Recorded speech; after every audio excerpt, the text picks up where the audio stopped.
Nell'isola del Magletto a Burano della laguna di Venezia viene ripristinato, tornando all'antico, l'accesso diretto del servizio di guardia medica in isola senza dover prima telefonare al nuovo numero 116 o 117 previsto da una normativa nazionale per chi ha bisogno di qualche prestazione sanitaria o visita medica non urgente. In pratica, a Burano, chi avrà bisogno di assistenza o di una visita medica negli orari non coperti dal medico di base di famiglia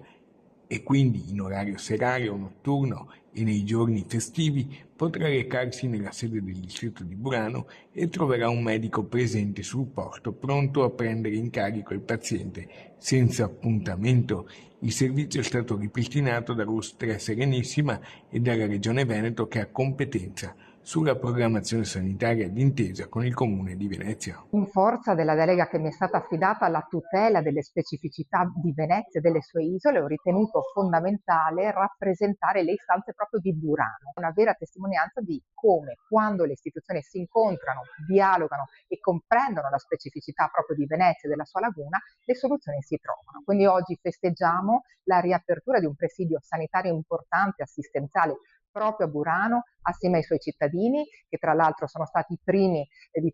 sollecitatori proprio di questa istanza, e assieme alle autorità sanitarie. Importante anche l'incontro con i cittadini di Burano per ricevere da loro segnalazioni e discutere dei loro problemi e prospettive future.